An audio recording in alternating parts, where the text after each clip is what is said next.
I'll be showing you how to make these Benne cakes today. Now, just like in any household for Thanksgiving or Christmas, you'll see different foods on the table. Benne cakes are just one dessert that people may eat during Kwanzaa. And Kwanzaa derives its name from first fruits, so the food that is eaten is really a celebration of African cuisine and the cuisine of the African diaspora.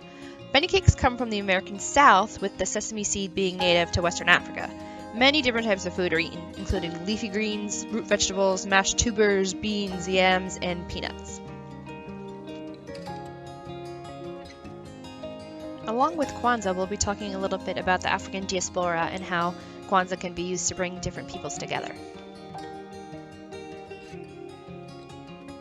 As some of you may know, Kwanzaa is a cultural holiday celebrated at the end of December. It's a week-long celebration filled with songs, dancing, storytelling, and of course food. There are 7 basic symbols, some of which you may be familiar with, such as the candle holder or kinara, the different crops, and the unity cup.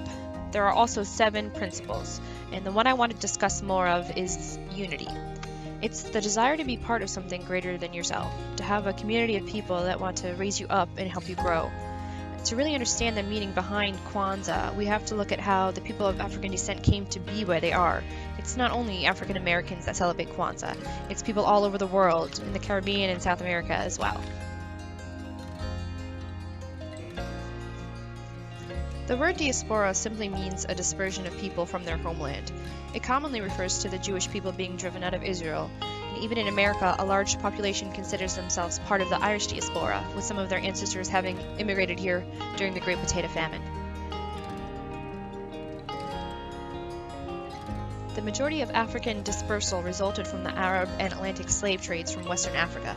An estimated 10 to 80 million people were dispersed this way. Whether the diaspora is living in America, Cuba, or Haiti, they share a common history. Their ancestors came from similar areas in Africa and survived a similar fate, that of slavery and colonization. This brings us back to unity. Knowing where you came from and having pride in that is a very human thing, but it is particularly American thing as well. When you're young, it's common to ask, where are you from? Meaning, where were your ancestors from? We say we're Italian, Dutch, or German. With such pride, it doesn't occur to us that others might not know where they come from. The diaspora comes from Nigeria, Sierra Leone, Togo, not just Africa as a continent. There were little to no records for slaves, so coming to terms with never knowing precisely where you come from can be a painful experience. This is why the idea of umoja, or unity, is so important. You can feel part of a community and reclaim part of the African identity that was stolen from you. Of course, there is much more to African history and Kwanzaa than I was able to get to here. If you'd like to learn more, you can check out our databases like Black Americans Reference Library or Facts on File African American History, or you can even come in and check out a book. So now continue listening and I will show you how to make Benne cakes. Thanks.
Support public libraries. Like, share, and subscribe for more great videos.